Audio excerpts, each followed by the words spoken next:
The race for oil and gas in the Arctic is on. If approved, Shell could be opening up the entire Arctic to the world. Are they ready? We all remember the horrors of Deepwater Horizon. How would Shell ever clean up a spill in the Arctic? Over the course of this video, I'll be discussing the risk management associated with development in the Arctic. More specifically, I will cover environmental and economic challenges associated with oil and gas exploration. With the melting of Arctic sea ice due to climate change, access to Arctic oil and gas reserves has become easier. We now have access to northern waters for longer periods of time due to spring melting seasons starting earlier and lasting longer, and ice thickness has decreased significantly. In the 1970s and 1980s, extensive drilling was done in the Canadian Arctic, but it was found to be very dangerous and the financial costs were not worth the resources that the wells provided. There is currently no offshore oil and gas drilling taking place in the Canadian Arctic, but as access to the north becomes easier, many companies are interested in the development of the Arctic. The National Energy Board is the federal body responsible for regulating offshore drilling in the Canadian Arctic. Environmental costs are a serious concern in the oil and gas development in the north. Petroleum-based development displaces animals and northern communities, and the threat of a spill is always present. The Norwegian and Barents Seas are home to what is believed to be the world's largest cold water reef, and development would upset reindeer feeding grounds in Norway and disturb salmon runs. An oil spill in the Arctic would be disastrous. One possible scenario has been presented by the World Wildlife Federation. In this scenario, a blowout occurs and is not contained before a winter freeze-up.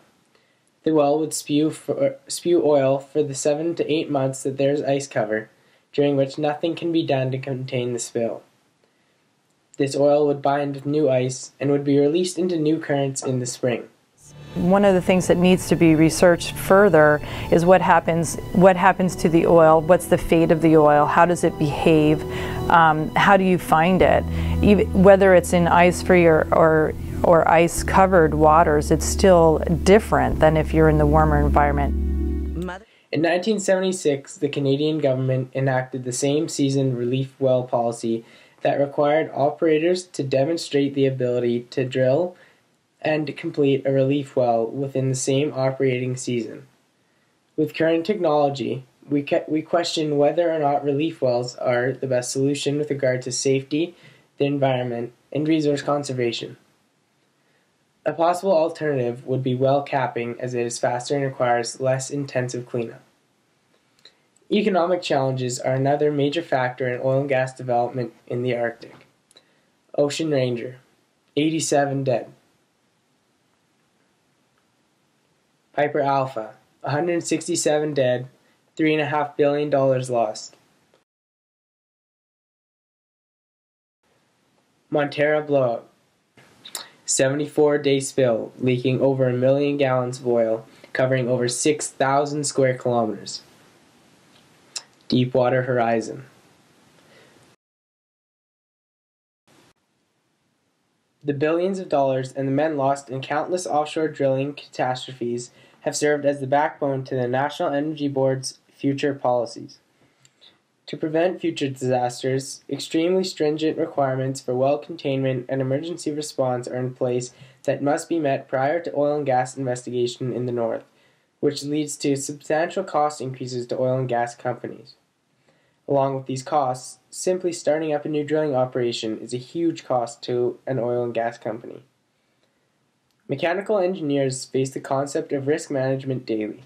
From slip trips and falls to offshore oil well blowouts, engineers are depended on to manage and minimize risk.